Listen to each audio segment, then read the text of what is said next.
കഴിഞ്ഞ village field assistant പരീക്ഷയ്ക്ക് ഒരു ജില്ലയിൽ ചോദിച്ച മാത്സിനകത്തെ 10 ചോദ്യങ്ങൾ ഡീറ്റെയിൽഡ് ആയിട്ട് ക്ലാസ്സിൽ പരിചയപ്പെടുത്തിക്കൊണ്ടുള്ള നമ്മുടെ മാത്സിന്റെ ആദ്യത്തെ ക്ലാസ്സിലേക്ക് നമ്മൾ കടക്കുന്നു.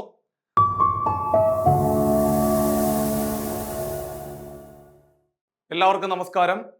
CC ജനറൽ PSC ചാനലിന്റെ നമ്മുടെ വരാൻ പോകുന്ന വില്ലേജ് ഫീൽഡ് അസിസ്റ്റന്റ് പരീക്ഷയെ മുൻനിർത്തിക്കൊണ്ടുള്ള മാത്സിനകത്ത് ചോദ്യങ്ങൾ ഏത് നിലവാരത്തിൽ വരും എന്നുള്ളതിൻ്റെ ഒരു അനാലിസിസ് വീഡിയോ കഴിഞ്ഞ വില്ലേജ് ഫീൽഡ് അസിസ്റ്റന്റ് പരീക്ഷയ്ക്ക് ഒരു ജില്ലയിൽ ചോദിച്ച മാത്സിനകത്തെ 10 ചോദ്യങ്ങൾ ഡീറ്റെയിൽഡ് ആയിട്ട് ക്ലാസ്സിൽ പരിചയപ്പെടുത്തിക്കൊണ്ടുള്ള നമ്മുടെ മാത്സിന്റെ ആദ്യത്തെ ക്ലാസ്സിലേക്ക് നമ്മൾ കടക്കുന്നു.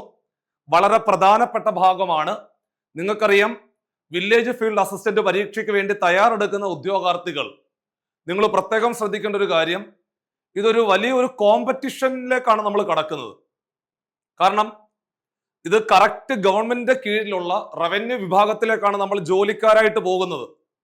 അതുകൊണ്ട് അത്യാവശ്യം നല്ല മാർക്ക് വാങ്ങിച്ചെങ്കിൽ മാത്രമേ ഈ പറയുന്ന വില്ലേജ് ഫീൽഡ് അസിസ്റ്റന്റ് പട്ടികയിലെ ആദ്യ റാങ്കുകളിൽ നമ്മൾ എത്തത്തുള്ളൂ. ആദ്യ റാങ്കുകളിൽ എത്തിയെങ്കിൽ മാത്രമേ നമുക്ക് ജോലി ഉറപ്പിക്കുവാൻ സാധിക്കത്തുള്ളൂ. പക്ഷെ ഇനിയും സമയമുണ്ട്. പഠിച്ച കാര്യങ്ങളെല്ലാം ഒന്നുകൂടി പൊടി തട്ടി എടുത്തുകൊണ്ട് ഭംഗിയായിട്ട് മുമ്പോട്ട് പോവുകയാണെന്നുണ്ടെങ്കിൽ 2026 നിങ്ങൾ എഴുതാൻ പോകുന്ന ഈ വില്ലേജ് ഫീൽഡ് അസിസ്റ്റന്റ് പരീക്ഷ നിങ്ങളുടെ കൈകളിൽ തന്നെ ഇരിക്കും എന്നുള്ള കാര്യത്തിൽ തർക്കം വേണ്ട. അപ്പൊ അതുകൊണ്ട് ഈ പരീക്ഷയ്ക്ക് വേണ്ടി ആത്മാർത്ഥമായിട്ട് തയ്യാറെടുത്തുകൊണ്ട് മുമ്പോട്ട് പോകുന്ന ആൾക്കാര് നിങ്ങൾ പ്രത്യേകം ശ്രദ്ധിക്കുക. നിങ്ങളുടെ മുമ്പിലെ കുറച്ച് ദിവസങ്ങൾ ബാക്കിയുണ്ട്. ആ ദിവസങ്ങൾ വളരെ ആത്മാർത്ഥമായിട്ട് പണിയെടുത്താൽ പോലും നമ്മുടെ വില്ലേജ് ഫീൽഡ് അസിസ്റ്റന്റ് എന്ന് പറയുന്ന ഈ ഒരു പരീക്ഷ നിങ്ങൾക്ക് നേടിയെടുക്കുവാൻ സാധിക്കും. നിങ്ങളുടെ ആ ഒരു ഡ്രീം അല്ലെങ്കിൽ ആ ഒരു സ്വപ്നം യാഥാർത്ഥ്യമാക്കുവാനുള്ള വലിയൊരു അവസരമാണ് നിങ്ങളുടെ മുമ്പിൽ വന്നിരിക്കുന്നത് എന്നുള്ള യാഥാർത്ഥ്യത മനസ്സിലാക്കാതെ നിങ്ങൾ മുമ്പോട്ട് പോകരുത്. വലിയൊരു ഓപ്പർച്യൂണിറ്റിയാണ് നിങ്ങളുടെ മുമ്പിൽ വന്നിരിക്കുന്നത്. മക്കളെ, നമുക്ക് ആ ചോദ്യങ്ങളുടെ നിലവാരം ഒന്ന് നോക്കാം. എല്ലാ ടോപ്പിക്കുകളും പഠിക്കാനുണ്ട്. മനസ്സിലാക്കണം, എല്ലാ ടോപ്പിക്കുകളും നമുക്ക് പഠിക്കുവാനുണ്ടെന്നുള്ളതാണ് ഒരു പ്രധാനപ്പെട്ട വസ്തുത. അപ്പോൾ നമുക്കറിയാം, നമ്മൾ സാധാരണ ഒരു LDC പരീക്ഷയ്ക്ക് തയ്യാറെടുക്കുന്ന സമയത്ത് മാത്സിനകത്ത് 12 ടോപ്പിക്കുകളും മെന്റൽ എബിലിറ്റി പോർഷനകത്ത് 13 ടോപ്പിക്കുകളും ഉൾപ്പെടെ മൊത്തത്തിലെ 25 ടോപ്പിക്കുകളാണ് ഉള്ളത്. അതേസമയം നമ്മളൊരു 10th പ്രിലിംസ് പരീക്ഷയ്ക്ക് തയ്യാറെടുക്കുമ്പോൾ എല്ലാ ടോപ്പിക്കുകളും പഠിക്കേണ്ട ആവശ്യമില്ല. പക്ഷേ വില്ലേജ് ഫീൽഡ് അസിസ്റ്റന്റ്, LD, അതേപോലെ ബെവ്കോ LD ഉൾപ്പെടെയുള്ള പരീക്ഷകളുടെ മെയിൻ പരീക്ഷകൾക്ക് തയ്യാറെടുക്കുന്ന സമയത്ത് തീർച്ചയായിട്ടും സിലബസ് മൊത്തത്തിൽ പഠിച്ചുകൊണ്ട് വേണം നമുക്ക് മുമ്പോട്ട് പോകാൻ പറ്റത്തുള്ളൂ. അത്തരത്തില് നമ്മുടെ മുമ്പിലേക്ക് വരാൻ പോകുന്ന ആദ്യത്തെ LD പരീക്ഷയാണ് ഈ പറയുന്ന വില്ലേജ് ഫീൽഡ് അസിസ്റ്റന്റ് എന്ന് പറയുന്ന പരീക്ഷ. മാത്സിനകത്തെ ആ 10 ചോദ്യങ്ങളുടെ നിലവാരം നിങ്ങൾക്ക് ഇന്നത്തെ ക്ലാസ്സിൽ തന്നെ കൃത്യമായിട്ട് മനസ്സിലാക്കുവാൻ സാധിക്കും. കഴിഞ്ഞ വർഷം നമ്മുടെ വില്ലേജ് ഫീൽഡ് അസിസ്റ്റന്റ് പരീക്ഷയ്ക്ക് ചോദിച്ചു പോയ ആ മാത്സിനകത്തെ 10 ചോദ്യങ്ങളും അതിന്റെ ഡീറ്റെയിൽഡ് എക്സ്പ്ലനേഷനുമാണ് നമ്മൾ ഇന്നത്തെ ക്ലാസ്സിൽ പരിചയപ്പെടുന്നത്. അതിന് മുമ്പായിട്ട് നിങ്ങൾ ഓരോരുത്തരും ഈ വീഡിയോയ്ക്ക് താഴെ ഏത് ജില്ലയാണ് എഴുതുന്നത്, പരീക്ഷ എഴുതുന്നുള്ള കാര്യം ഒന്ന് പറയുക. നിങ്ങൾ തിരുവനന്തപുരം, പത്തനംതിട്ട, ഇടുക്കി, മലപ്പുറം, വയനാട് ജില്ലകളിലാണ് നിങ്ങൾ അപേക്ഷ സമർപ്പിച്ചതെങ്കിൽ നിങ്ങളുടെ പരീക്ഷാ തീയതി എന്ന് പറയുന്നത് കുഞ്ഞുങ്ങളെ സെപ്റ്റംബർ 19 തീയതിയാണ്. ആലപ്പുഴ, കോട്ടയം, തൃശ്ശൂർ, കോഴിക്കോട്, കാസർഗോഡ് ജില്ലകളിലാണ് നിങ്ങൾ പരീക്ഷയ്ക്ക് വേണ്ടി അപ്ലൈ ചെയ്തിരിക്കുന്നതെങ്കിൽ ഒക്ടോബർ 17 തീയതിയാണ് നിങ്ങളുടെ പരീക്ഷ. ഒക്ടോബർ മാസം 31 തീയതിയാണ് കൊല്ലം, എറണാകുളം, പാലക്കാട്, കണ്ണൂർ പോലെയുള്ള ജില്ലകളിലെ അപ്ലൈ ചെയ്തിരിക്കുന്ന ആളുകളുടെ പരീക്ഷ. പരീക്ഷാ തീയതി നിങ്ങൾ അപ്ലൈ ചെയ്ത് വെച്ചിരിക്കുന്ന ജില്ലയും നോക്കിയിട്ട് എത്ര ദിവസം നിങ്ങൾക്ക് പഠിക്കുവാൻ കിട്ടുമോ അതിനനുസരിച്ച് പ്ലാൻ ചെയ്തുകൊണ്ട് വളരെ ഭംഗിയായിട്ട് പ്രിപ്പയർ ചെയ്തുകൊണ്ട് മുമ്പോട്ട് പോവുക. മാത്സിനകത്തെ ഓരോ ചോദ്യങ്ങൾ നമുക്ക് നോക്കാം. മക്കളെ, കഴിഞ്ഞ തവണ ചോദിച്ച ഒന്നാമത്തെ ചോദ്യം ഇതായിരുന്നു. ചോദ്യം ഇതാണ്: ഒരു ത്രികോണത്തിലെ കോണുകള് 5 അംശബന്ധം 3 അംശബന്ധം 4 എന്ന അംശബന്ധത്തിലാണെങ്കിൽ ത്രികോണത്തിലെ ചെറിയ കോണ് എത്രയാണെന്നാണ് ചോദിച്ചത്. വലിയ ബുദ്ധിമുട്ടൊന്നും ഇല്ലാത്ത ക്വസ്റ്റ്യനാണ്. നമുക്കറിയാം, ഇതാണ്ടേ ത്രികോണത്തിലെ കോണുകള് 5 അംശബന്ധം 3 അംശബന്ധം 4. ഈ ഒരു അംശബന്ധത്തിലാണ് കിടക്കുന്നത്. അപ്പോൾ ആദ്യത്തെ കോൺ എന്ന് പറയുന്നത് 5 റേഷ്യോയാണ്. അംശബന്ധം എന്ന് പറഞ്ഞാൽ അർത്ഥ റേഷ്യോ. രണ്ടാമത്തെ കോൺ എന്ന് പറഞ്ഞാൽ 3 റേഷ്യോ. മൂന്നാമത്തെ കോൺ എന്ന് പറഞ്ഞാല് 4 റേഷ്യോ. അപ്പൊ 5 റേഷ്യോ, 3 റേഷ്യോ, 4 റേഷ്യോ. നമുക്കറിയാം ഇതെല്ലാം കൂടെ കൂട്ടുമ്പോൾ എത്ര ഡിഗ്രിയാ വരുന്നത്? 180 അല്ലേ? ഒരു ത്രികോണത്തിലെ 3 കോണുകൾ കൂട്ടിയാൽ 180 ഡിഗ്രി ആണെന്നുള്ള കാര്യം നമുക്ക് എല്ലാവർക്കും അറിയാം. അപ്പോൾ മക്കളെ എല്ലാം കൂടെ കൂട്ടിക്കൂ. 5 റേഷ്യോ 3 റേഷ്യോ കൂട്ടിയാൽ 8 റേഷ്യോ. ആ 8 റേഷ്യോയുടെ കൂടെ 4 റേഷ്യോ കൂട്ടിയാൽ 12 റേഷ്യോ എന്ന് വരും. അപ്പോൾ 12 റേഷ്യോ എന്ന് പറയുന്നത് 180 ഡിഗ്രി ആണെന്ന് മനസ്സിലായി. കണ്ടുപിടിക്കേണ്ടത് ആ ചെറിയ കോൺ, അതായത് ആ 3 റേഷ്യോ എത്രയാണ് പിള്ളേരെ എന്നാണ് ചോദിച്ചത്.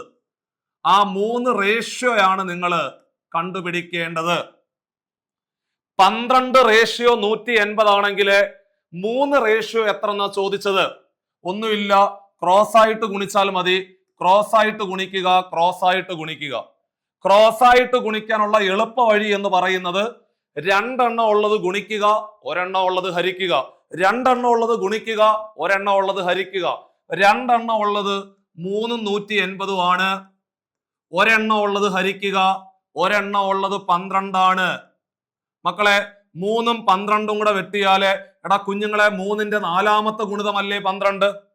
3ന്റെ 4ാമത്തെ ഗുണിതമാണ് 12. ഒരു സംഖ്യയെ 4 കൊണ്ട് ഹരിക്കാൻ പകുതിയുടെ പകുതി എടുത്താൽ മതി. പകുതിയുടെ പകുതി എടുക്കുക. 180നെ 4 കൊണ്ട് ഹരിക്കാൻ ഒന്നുമില്ല. 180ന്റെ പകുതി എടുക്കുക 90. 90ന്റെ പകുതി 45. ഒന്നാമത്തെ ഉത്തരം 45. Option D is the pakka answer. 1 mark ഉറപ്പിക്കാം. സ്ഥിരം ചോദ്യമാണ്. അപ്പോൾ ത്രികോണം എന്ന് പറയുന്ന ഭാഗം ഡീറ്റെയിൽഡ് ആയിട്ട് പഠിച്ചിട്ട് പോകണം. അതാണ് അവിടെ ഓർമ്മപ്പെടുത്തുന്നത്. അല്ലാതെ ഈ ഒരു ചോദ്യം മാത്രം പഠിക്കാനല്ല ഞാൻ പറയുന്നത്. ത്രികോണം എന്ന് പറയുന്ന ഭാഗവുമായിട്ട് ബന്ധപ്പെട്ടുകൊണ്ട് നമുക്ക് ഒരു 10th ലെവൽ പരീക്ഷകൾക്ക് ചോദിച്ചു പോയ മുഴുവൻ ചോദ്യങ്ങളും വൃത്തിയായിട്ട് ഭംഗിയായിട്ട് ചെയ്തു പഠിക്കാനുള്ള സമയം നിങ്ങൾക്ക് ഇനിയും ഉണ്ട്. ഇതൊന്നുമില്ല. ഒരു ത്രികോണത്തിലെ 3 കോണുകൾ കൂട്ടിയാൽ 180 ഡിഗ്രി ആണെന്ന് ആർക്കറിയാത്തത്? അതുകൊണ്ട് ഇത് 3ഉം കൂടെ കൂട്ടുമ്പോൾ 180. ചെറിയ കോണെത്രന്ന് ചോദിച്ചാൽ 3 അല്ലേ? ആ 3 കണ്ടുപിടിക്കുക. വലിയ കോണെത്രന്ന് ചോദിച്ചാൽ 5 കണ്ടുപിടിക്കുക. സോ സിമ്പിൾ പരിപാടി. രണ്ടാമത്തെ ചോദ്യം ഇതായിരുന്നു. ഓ, എന്ത് സിമ്പിൾ ക്വസ്റ്റ്യനാ. എടാ ഇസഡ് എന്ന് പറയുന്നത് എക്സ് പ്ലസ് വൈ ആണെന്ന് പറയുന്നു. മക്കളെ ഇസഡ് എന്ന് പറഞ്ഞാല് എക്സ് പ്ലസ് വൈ ആണെന്ന് പറഞ്ഞിട്ട് എക്സിന്റെ വിലയും വൈയുടെ വിലയും തന്നിട്ട് ആ ഇസഡിന്റെ വില എത്ര എന്നാണ് ചോദിച്ചത്. So simple question. കണ്ടോ, ഇതൊക്കെയാണ് കഴിഞ്ഞ വില്ലേജ് ഫീൽഡ് അസിസ്റ്റന്റ് പരീക്ഷയ്ക്ക് ചോദിച്ച ചോദ്യങ്ങൾ. അപ്പോൾ മക്കളെ ഇസഡ് ആണ് കണ്ടുപിടിക്കേണ്ടത്. എടാ പിള്ളേരെ എക്സിന്റെ വില എന്ന് പറയുന്നത് -10. -10 കണ്ടോ. പ്ലസ് ചിഹ്നം കൊടുത്തു കണ്ടോ. ഇനി വൈയുടെ വില 3 ആണ്. വൈയുടെ വില 3. വൈയുടെ വില എത്ര? +3. 3. ഇതാണ്ട് ബ്രാക്കറ്റ് ഒഴിവാക്കിയാൽ -10 +3 എന്ന് വരും. സംഖ്യകൾക്ക് വ്യത്യസ്ത ചിഹ്നമാണെങ്കിൽ വലുതിന്ന് ചെറുത് കുറയ്ക്കുക, വലുതിന്റെ ചിഹ്നം കൊടുക്കുക. സംഖ്യകൾക്ക് വ്യത്യസ്ത ചിഹ്നമാണെങ്കിൽ വലുതിന്ന് ചെറുത് കുറയ്ക്കുക, വലുതിന്റെ ചിഹ്നം കൊടുക്കുക. 10ന്ന് 3 കുറച്ചാൽ 7. വലുതിന്റെ ചിഹ്നം മൈനസ്, ഉത്തരം -7. Option B is the pakka answer. വീണ്ടും 1 മാർക്ക് നമ്മുടെ വെട്ടിയിലോട്ട് വന്നു. നെഗറ്റീവ് സംഖ്യകളെ കൂട്ടാനും കുറയ്ക്കാനും ഗുണിക്കാനും ഹരിക്കാനും നമുക്കറിയാമോ എന്നുള്ള ഒരു ടെസ്റ്റ് മാത്രമേ ഉള്ളൂ. സിമ്പിളാണ്. ഒരു 10ാം ക്ലാസ് നിലവാരത്തിൽ ചോദിക്കാൻ സാധ്യതയുള്ള മറ്റൊരു പ്രീവിയസ് ഇയർ ചോദ്യമാണ് ഞാൻ ക്ലാസ്സിൽ പരിചയപ്പെടുത്തിയത്. 3ാമത്തെ ചോദ്യം, കൂട്ടത്തിൽ പെടാത്തത് ഏതെന്നാണ് കഴിഞ്ഞ തവണ ചോദിച്ചത്. 12 ഉണ്ട്, 48 ഉണ്ട്, 24 ഉണ്ട്, 16 ഉണ്ട്. കാണുമ്പോഴേ നമുക്ക് പറയാം മക്കളെ ഉത്തരം ഓപ്ഷൻ ഡി ആണ്, 16 ആണ്. കാരണം എന്തെന്ന് നിങ്ങൾ എന്നോട് ചോദിക്കുമ്പോൾ ഞാൻ പറയും ബാക്കിയുള്ളവന്മാരെല്ലാം 12ന്റെ ഗുണിതങ്ങളല്ലേ ആണ്. എടാ 12ന്റെ 1ാമത്തെ ഗുണിതമാണ് 12. 12ന്റെ 4ാമത്തെ ഗുണിതമാണ് 48. 14 48. 12ന്റെ 2ാമത്തെ ഗുണിതമാണ് 24. 12 2 24. അപ്പോൾ ഒറ്റയാൻ ആരെന്ന് ചോദിച്ചാല് മക്കളെ ആൻസർ ഓപ്ഷൻ ഡി ആണ്. കാരണം ബാക്കിയുള്ളവ 12ന്റെ ഗുണിതങ്ങളാണെന്ന് എഴുതി അവസാനിപ്പിക്കുക. 1 മാർക്ക് പെട്ടിയിലായി. അടുത്ത ക്വസ്റ്റ്യൻ പിടിച്ചു. ഇതാണ്ടേ സ്ഥിരമായിട്ട് ചോദിക്കുന്ന ചോദ്യം. 6ന്റെ ആദ്യത്തെ 6 ഗുണിതങ്ങളുടെ മാധ്യം കണ്ടുപിടിക്കാനാണ് ചോദ്യം. ഞെട്ടണ്ട. എടാ, മാധ്യം എന്ന് പറഞ്ഞാൽ അർത്ഥം ശരാശരി കണ്ടുപിടിക്കാനാണ്. മാധ്യത്തിന്റെ മറ്റൊരു പേരാണ് ശരാശരി. അപ്പോൾ ശരാശരി കണ്ടുപിടിക്കാൻ ചോദിച്ചാൽ കുഞ്ഞുങ്ങളെ 6ന്റെ ആദ്യത്തെ 6 ഗുണിതങ്ങളുടെ ശരാശരിയാണ് വേണ്ടത്. 6ന്റെ ആദ്യത്തെ ഗുണിതം എന്ന് പറഞ്ഞാല് 6 × 1 6 ആണ്. 6ന്റെ രണ്ടാമത്തെ ഗുണിതം എന്ന് പറഞ്ഞാല് 6 × 2 12. 6ന്റെ മൂന്നാമത്തെ ഗുണിതം എന്ന് പറഞ്ഞാല് 6 × 3 18. 6 × 3 18. 6ന്റെ നാലാമത്തെ ഗുണിതം 6 × 4 24. 6ന്റെ അഞ്ചാമത്തെ ഗുണിതം 6 × 5 30. 6ന്റെ ആറാമത്തെ ഗുണിതം 6 × 6 36. കണ്ടോ, വൃത്തിയായിട്ട് എഴുതി വെച്ചു. അപ്പോൾ 6ന്റെ ആദ്യത്തെ 6 ഗുണിതങ്ങൾ നമ്മൾ എഴുതി വെച്ചു. കണ്ടോ, 6ന്റെ ഒന്നാമത്തെ ഗുണിതം 6, 6ന്റെ രണ്ടാമത്തെ ഗുണിതം 6 × 2 12, 6ന്റെ മൂന്നാമത്തെ ഗുണിതം 6 × 3 18, 6ന്റെ നാലാമത്തെ ഗുണിതം 6 × 4 24, 6ന്റെ അഞ്ചാമത്തെ ഗുണിതം 6 × 5 30, 6ന്റെ ആറാമത്തെ ഗുണിതം 6 × 6 36. ഇത്രയും സംഖ്യകളുടെ ശരാശരി എത്ര എന്നാണ് ചോദ്യം. ഈ സംഖ്യകൾക്കൊരു പ്രത്യേകതയുണ്ട്. അത് ഒരു സമാന്തര ശ്രേണി അല്ലേ? കൃത്യമായിട്ട് സംഖ്യ കൂടിയല്ലേ പോകുന്നത്. അതുകൊണ്ട് സമാന്തര ശ്രേണിയാണെങ്കിൽ നിങ്ങൾ ഒരു സമാന്തര ശ്രേണിയുടെ ശരാശരി കണ്ടുപിടിക്കാൻ ചോദിച്ചാൽ ആദ്യ പദവും അവസാന പദവും കൂടെ കൂട്ടി പകുതി എടുത്താൽ മതി. അങ്ങനെ ഒരു ആശയമുണ്ട്. ഒരു സമാന്തര ശ്രേണിയുടെ ശരാശരി അല്ലെങ്കിൽ മാധ്യം കണ്ടുപിടിക്കാൻ ചോദിച്ചാൽ ആദ്യ പദവും അവസാന പദവും കൂടെ കൂട്ടിയിട്ട് പകുതി എടുത്താൽ മതി.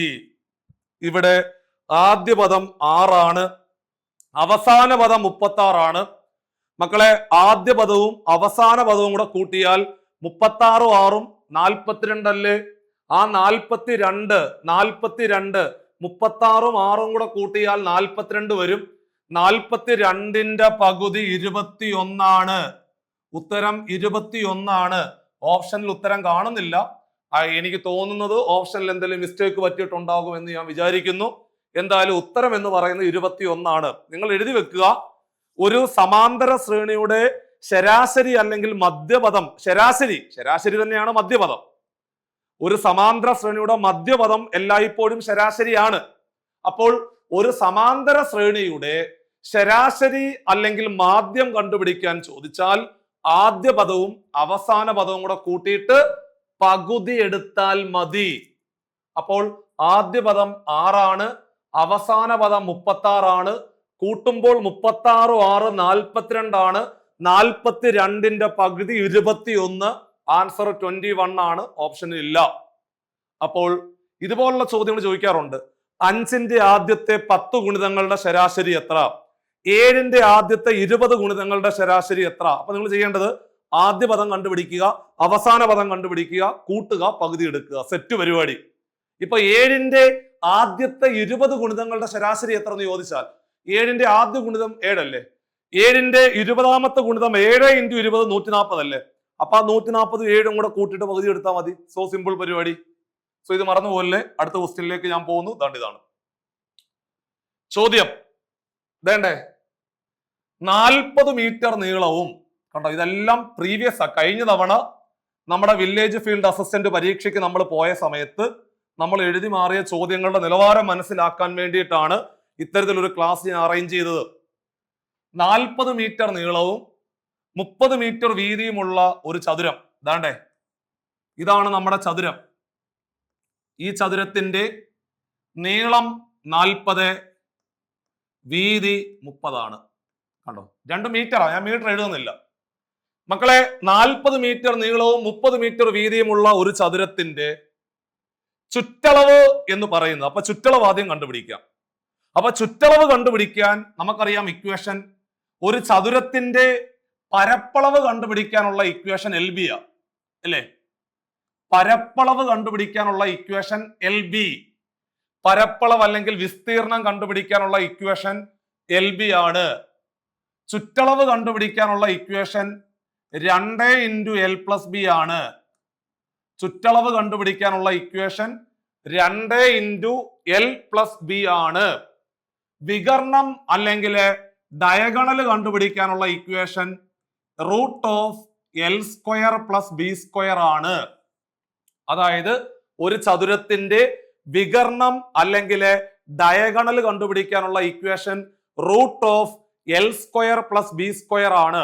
അപ്പോൾ ചതുരത്തിന് ഈ 3 ഇക്വേഷനുകൾ നിങ്ങൾ വൃത്തിയായിട്ട് പഠിച്ചു വെക്കണം. പരപ്പളവ് കണ്ടുപിടിക്കാനുള്ള ഇക്വേഷൻ എൽ ബി ആണ്. ചുറ്റളവ് കണ്ടുപിടിക്കാനുള്ള ഇക്വേഷൻ 2 × LB. വികർണം കണ്ടുപിടിക്കാനുള്ള ഇക്വേഷൻ √L² + B² ആണ്. ഓക്കെ, അപ്പോൾ മക്കളെ നമുക്ക് ചുറ്റളവ് കണ്ടുപിടിക്കാം. ദാണ്ടേ ഇങ്ങോട്ട് നോക്കിക്കേടാ, 2 × L ഉം B യും കൂടെ കൂട്ടിക്കോ. 40 30 കൂടെ കൂട്ടിയാൽ 70 അല്ലേ മക്കളെ? എടാ 2 ഉം 70 കൂടെ ഗുണിച്ചാൽ 140 അല്ലേ? അപ്പൊ ചുറ്റളവ് എന്ന് പറയുന്നത് 140 മീറ്റർ ആണ്. എഴുതി വെച്ചു.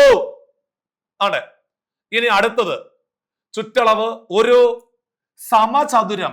സമചതുരത്തിന്റെ പ്രത്യേകത എന്താണ്? സമചതുരത്തിന്റെ പരപ്പളവ് കണ്ടുപിടിക്കാനുള്ള ഇക്വേഷൻ A² ആണ്. പരപ്പളവ് കണ്ടുപിടിക്കാനുള്ള ഇക്വേഷൻ A² ആണ്. ചുറ്റളവ് കണ്ടുപിടിക്കാനുള്ള ഇക്വേഷൻ 4A ആണ്.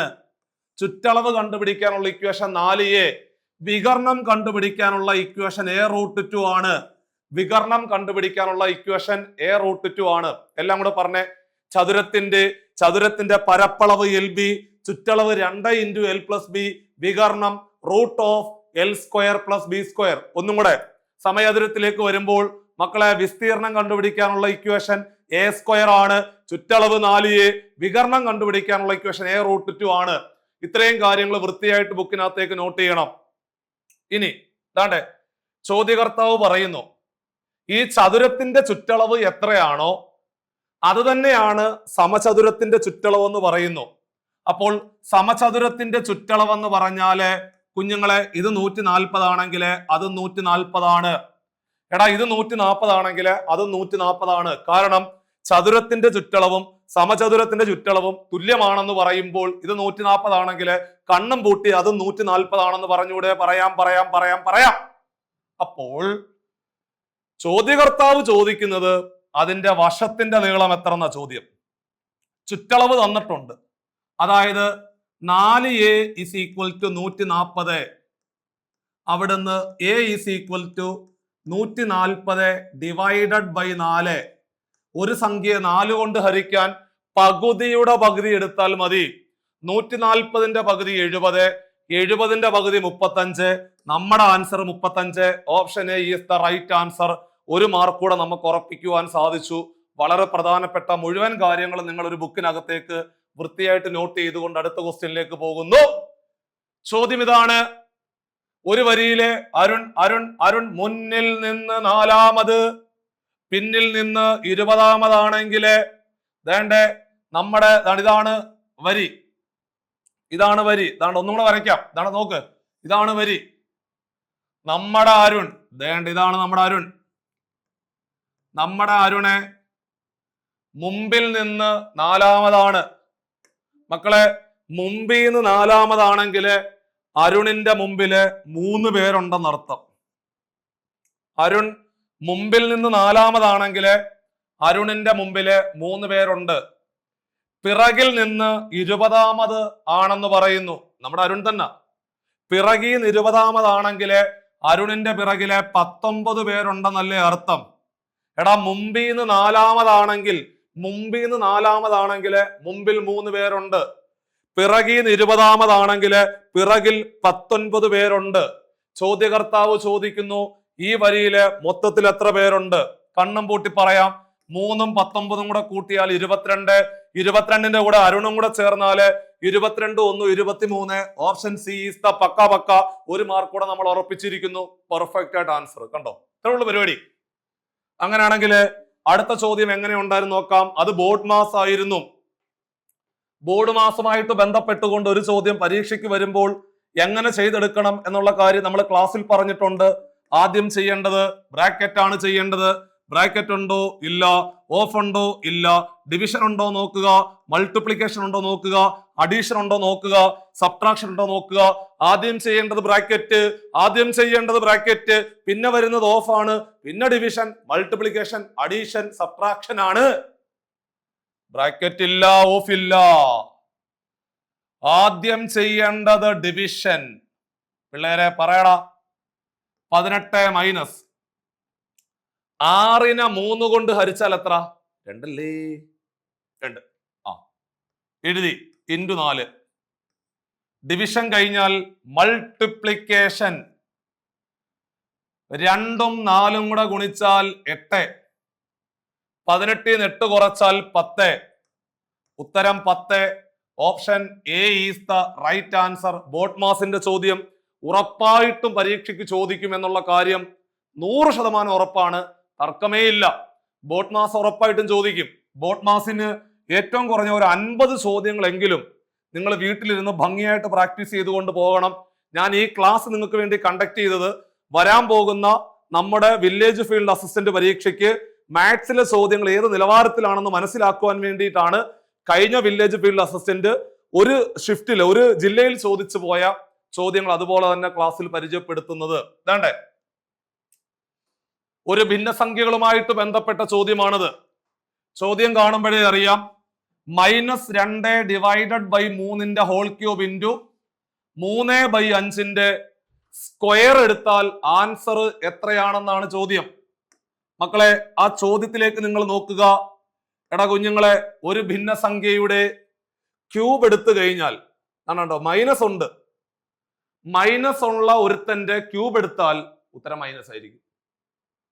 അതായത് ഒരു ഭിന്നസംഖ്യ ഒരു നെഗറ്റീവ് നമ്പർ ആണെന്ന് കരുതുക. എന്ത് പോട്ടെ, നെഗറ്റീവ് നമ്പർ.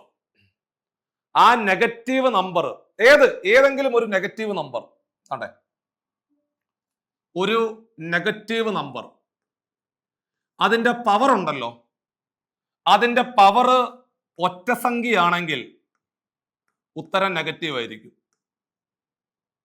പവർ ആ മുകളിൽ കിടക്കുന്ന സംഖ്യ ഉണ്ടല്ലോ, അത് ഒറ്റ സംഖ്യയാണെങ്കിൽ ഉത്തരം നെഗറ്റീവ് ആയിരിക്കും. ഇനി അത് ഇരട്ട സംഖ്യയാണെങ്കിൽ നിങ്ങളുടെ ഉത്തരം പോസിറ്റീവ് ആയിരിക്കും. അതാണ് അതിന്റെ അർത്ഥം. അപ്പൊ ഇവിടെ എടാ കുഞ്ഞുങ്ങളെ, ഇവിടെ -2/3 മൈനസാ. പവർ 3 അല്ലേ, പവർ ഓഡ് നമ്പറാ. ഉത്തരം മൈനസാ. ഉത്തരം മൈനസ് ആണ്. ഇതാണ് മൈനസ്. 2ന്റെ ക്യൂബ് എത്ര? 2ന്റെ ക്യൂബ് 8 ഡിവൈഡഡ് ബൈ 3ന്റെ ക്യൂബ് എത്ര? 3ന്റെ ക്യൂബ് 27 ഇൻറ്റു ചിഹ്നം കൊടുത്തു. 2ന്റെ ക്യൂബ് എന്ന് പറഞ്ഞാൽ 2നെ 3 തവണ ഗുണിക്കുക. 3ന്റെ ക്യൂബ് എന്ന് പറഞ്ഞാൽ 3നെ 3 തവണ ഗുണിക്കുക. 2ന്റെ ക്യൂബ് 8, 3ന്റെ ക്യൂബ് 27. ഇനി 3ന്റെ സ്ക്വയർ എന്ന് പറഞ്ഞാൽ 9 ആണ്. 5ന്റെ സ്ക്വയർ എന്ന് പറഞ്ഞാൽ 25 ആണ്. എഴുതി വെച്ചു. ഇനി നമുക്ക് പതുക്കെ വെട്ടാം. എടാ പിള്ളേരെ, പിടിച്ചോ പിടിച്ചോ പിടിച്ചോ. ദേണ്ടേ ദാണ്ടേ ദേണ്ടേ. 9ഉം 27ഉം കൂടെ വെട്ടിയാൽ 3. 9ന്റെ മൂന്നാമത്തെ ഗുണിതമല്ലേ 27. 9ഉം 3ഉം കൂടെ ഗുണിച്ചാൽ 27. 27 ഇനി എല്ലാം ഉണ്ടോ? മുകളിൽ 8, താഴെ 3 വെട്ടാൻ പറ്റത്തില്ല. മുകളിൽ 8, 25 വെട്ടാൻ പറ്റത്തില്ല. സോറി. അപ്പോൾ ഉത്തരം -8 ഡിവൈഡഡ് ബൈ 25. 3ഉം കൂടെ ഗുണിച്ചാൽ 75. 25 3ഉം കൂടെ ഗുണിച്ചാൽ 75. ഉത്തരം -8 divided by 75. Option C is the പക്ക. ദാണ്ടെ ഓപ്ഷൻ സി ആയിരുന്നു അതിന്റെ റൈറ്റ് ആൻസർ. നമുക്ക് 1 മാർക്ക് കൂടെ കിട്ടിയിരിക്കുകയാണ്. വളരെ പ്രധാനപ്പെട്ട ഭിന്നസംഖ്യകളുമായിട്ട് ബന്ധപ്പെട്ടുകൊണ്ട് ഭിന്നസംഖ്യകളെ കൂട്ടാനും കുറയ്ക്കാനും ഗുണിക്കാനും ഹരിക്കാനും വലുതേത് ചെറുതേത് ഇത്തരം ചോദ്യങ്ങളെല്ലാം പരീക്ഷയ്ക്ക് ഉറപ്പായിട്ടും ചോദിക്കും. അടുത്ത ക്വസ്റ്റ്യൻ ദാ പിടിച്ചു. ദശാംശ സംഖ്യകളുമായിട്ട് ബന്ധപ്പെട്ട ചോദ്യമാണ്.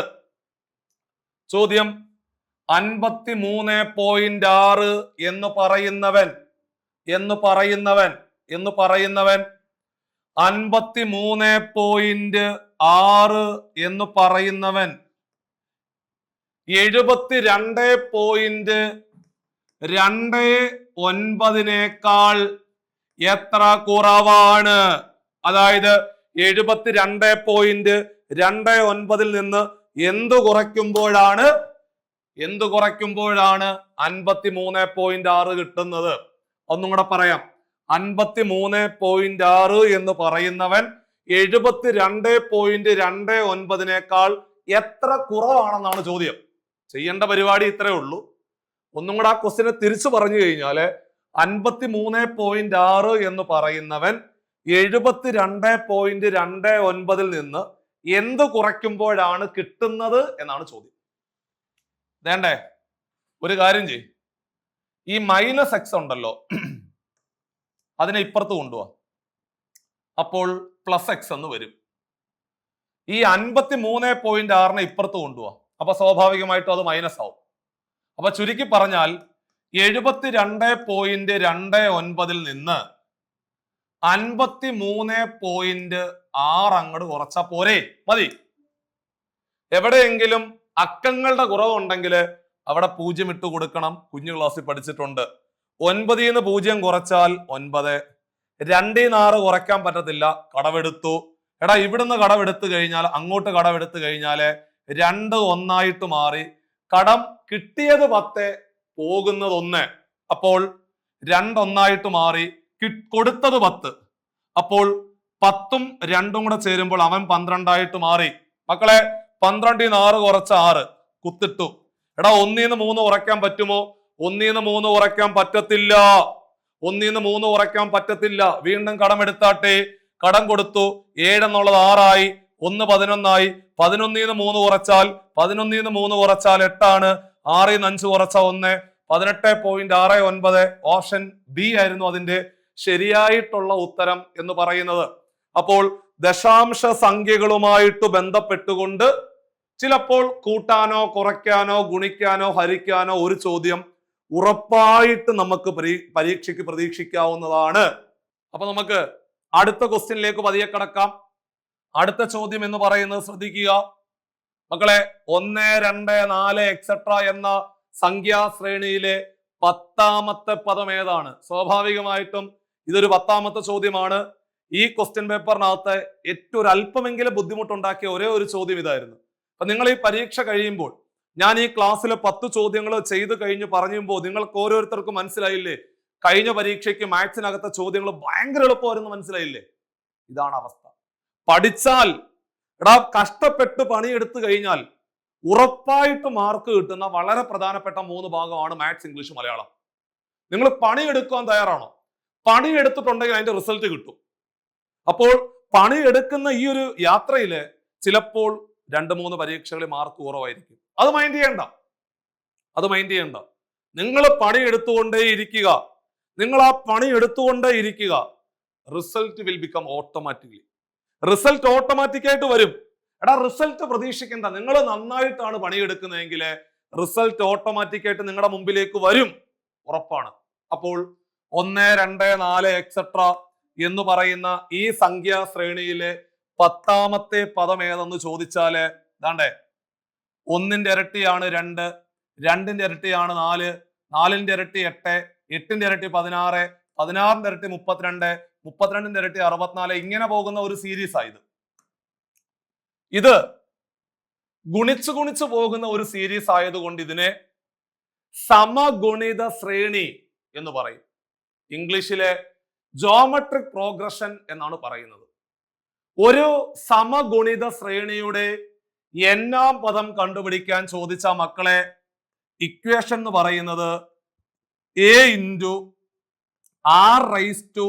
r⁻n−1 ആണ്. ഇത് ചിലപ്പോൾ ഒരു പക്ഷേ നിങ്ങൾ സമാന്തര ശ്രേണി പഠിച്ചു പോകുന്നവർക്ക് ഒരു സമഗുണിത ശ്രേണി പറയുമ്പോൾ ഒരല്പം ബുദ്ധിമുട്ടായിരിക്കും. കുഴപ്പമില്ല, പഠിക്കുമ്പോൾ അങ്ങ് സെറ്റാവും. അപ്പോൾ ഒരു സമഗുണിത ശ്രേണിയുടെ n-ാം പദം കണ്ടുപിടിക്കാനുള്ള equation a × r⁻n−1, a × r⁻n−1, a × r⁻n−1, a × r⁻n−1, a × r⁻n−1. r എന്ന് പറഞ്ഞാൽ പൊതുഗുണിതം, ഒന്നുമില്ല. സെക്കൻഡ് നമ്പറിനെ ഫസ്റ്റ് നമ്പർ കൊണ്ട് ഹരിച്ചാൽ മതി, അല്ലെങ്കിൽ തേർഡ് നമ്പറിനെ സെക്കൻഡ് നമ്പർ കൊണ്ട് ഹരിക്കുക. അപ്പോൾ നമുക്ക് 6 കിട്ടും. എ എന്ന് പറഞ്ഞാൽ ആദ്യ പദം, എ എന്ന് പറയുന്നത് 1 ആണ്. 6 എന്ന് പറയുന്നത് second number divided by first number. 2നെ 1 കൊണ്ട് ഹരിച്ചാൽ 2 ആണ്. ഓക്കെ, കണ്ടുപിടിക്കേണ്ടത് 10ാമത്തെ പദമാണ്. എന്നിന്റെ വില 10 10 10 10. അപ്പോൾ എടാ എയുടെ വില എന്ന് പറയുന്നത് 1 ആണ്. 6 എന്ന് പറയുന്നത് 2 ആണ്. എന്നിന്റെ വില 10 ആണ്. 10 1 കുറച്ച 9. അപ്പോൾ 2നെ 9 തവണ ഗുണിക്കണം അല്ലേ? 2നെ 9 തവണ ഗുണിക്കണം. കയ്യിൽ ഗുണിച്ചു നോക്കണം. 2 2 4, 4 2 8, 8 2 16, 16 2 32, 32 2 64, 64 2 128, 128 ഇൻറ്റു 2 256, 256നെ വീണ്ടും 2 കൊണ്ട് ഗുണിച്ചാല് 512. ഓപ്ഷൻ എ ആയിരുന്നു റൈറ്റ് ആൻസർ. കണ്ടോ, ഇതുപോലത്തെ ഒരു ചോദ്യം നിങ്ങളുടെ മുമ്പിലേക്ക് വീണ്ടും വരുവാനുള്ള സാധ്യത കൂടി നിങ്ങളുടെ മുമ്പിൽ നിന്നും പോകുന്നില്ല. അപ്പോൾ സമഗുണിത ശ്രേണി എന്ന് പറയുന്ന ടോപ്പിക്ക് കൂടി നിങ്ങളുടെ മുമ്പിലേക്ക് ചേർത്ത് വെച്ച് പഠിക്കുക. ഇതായിരുന്നു കഴിഞ്ഞ തവണ നമ്മുടെ വില്ലേജ് ഫീൽഡ് അസിസ്റ്റന്റ് പരീക്ഷയ്ക്ക് നമ്മൾ പോയ സമയത്ത് നമ്മുടെ മുമ്പിലേക്ക് വന്ന ചോദ്യങ്ങളുടെ ഒരു പാറ്റേൺ എന്ന് പറഞ്ഞു കഴിഞ്ഞാൽ ഇത്. അപ്പോൾ ഞാനിവിടെ 10 ചോദ്യങ്ങൾ നിങ്ങളെ കൃത്യമായിട്ട് പറഞ്ഞു തന്ന സമയത്ത് ഒരു ചോദ്യം ഒഴികെ ബാക്കിയുള്ള മുഴുവൻ ചോദ്യങ്ങളും ഒരുപക്ഷെ നിങ്ങൾക്ക് വളരെ സിമ്പിൾ ആയിട്ട് തോന്നിയിട്ടുണ്ടാവും. ഒരു ശരാശരി നിലവാരത്തിൽ പഠിച്ചവൻ സാറേ ഇത്ര ഉള്ളായിരുന്നോ, 10ൽ 10 അടിച്ചിട്ടുണ്ടാവും. അപ്പൊ ഇതുപോലെയുള്ള ചോദ്യങ്ങളാണ് കഴിഞ്ഞ വില്ലേജ് ഫീൽഡ് അസിസ്റ്റന്റ് പരീക്ഷയ്ക്ക് ചോദിച്ചത്.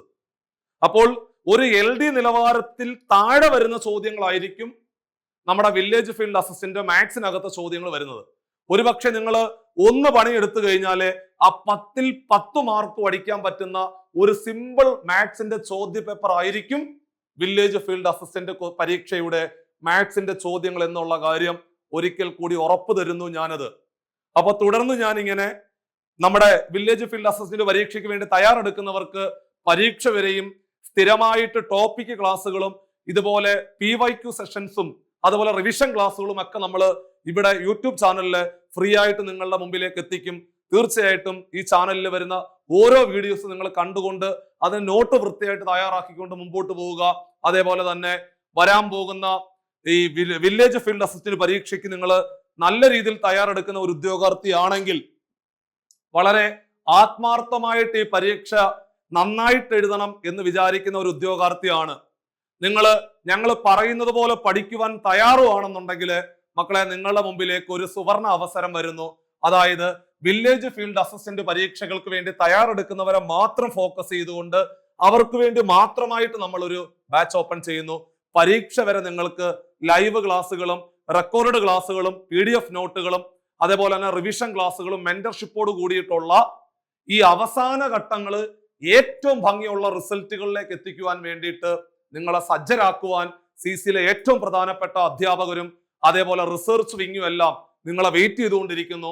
നിങ്ങൾക്ക് ഈ ബാച്ചിലേക്ക് ജോയിൻ ചെയ്തുകൊണ്ട് വളരെ ഭംഗിയായിട്ട് പരീക്ഷകൾക്ക് തയ്യാറെടുത്തുകൊണ്ട് വലിയ ആത്മവിശ്വാസത്തോടു കൂടി സെപ്റ്റംബർ മാസങ്ങളിലും തുടർന്ന് ഒക്ടോബർ മാസങ്ങളിലും ഒക്കെ പരീക്ഷകൾക്ക് വേണ്ടിയിട്ട് തയ്യാറെടുക്കാവുന്നതാണ്. എല്ലാ സാധ്യതകളും പരമാവധി പ്രയോജനപ്പെടുത്തുക. അതാണ് ഈ ബോർഡ് നമ്പറിൽ കോൺടാക്ട് ചെയ്തുകൊണ്ട് നിങ്ങൾക്ക് നേരിട്ട് ഞാൻ ഉൾപ്പെടെയുള്ള CCയിലെ അധ്യാപകരുമായിട്ട് സംസാരിച്ചുകൊണ്ട് നിങ്ങളുടെ ഡൗട്ടുകൾ ക്ലിയർ ചെയ്തുകൊണ്ട് നിങ്ങൾക്ക് ബാച്ചുകളിലേക്ക് ജോയിൻ ചെയ്തുകൊണ്ട് ഭംഗിയായിട്ട് പഠിക്കാവുന്നതാണ്. നിങ്ങൾക്ക് ഈ ക്ലാസ് തീർച്ചയായിട്ടും ഉപകാരപ്പെട്ടു എന്ന് ഞാൻ വിശ്വസിച്ചുകൊണ്ട് മറ്റൊരു വീഡിയോ സെഷനുമായിട്ട് നിങ്ങളുടെ മുമ്പിൽ ഞാൻ വീണ്ടും വരുന്നതാണ്. അപ്പോ പരീക്ഷ നമ്മുടെ കമ്പനി ബോർഡ് LGS പോലെയുള്ള പരീക്ഷകൾക്ക് വേണ്ടി തയ്യാറെടുപ്പ് കഴിഞ്ഞ് ആദ്യഘട്ടങ്ങളൊക്കെ എഴുതിയ ആൾക്കാര് തീർച്ചയായിട്ടും പഠനം നിർത്തരുത് കുഞ്ഞുങ്ങളെ. അടുത്ത പരീക്ഷ വില്ലേജ് ഫീൽഡ് അസിസ്റ്റന്റ് നന്നായിട്ട് പഠിക്കുക. തുടർന്ന് അതിന്റെ ബാക്കിയായിട്ട് LD വരുന്നുണ്ട്. പണിയെടുക്കുക. റിസൾട്ട് ഓട്ടോമാറ്റിക് ആയിട്ട് വരും.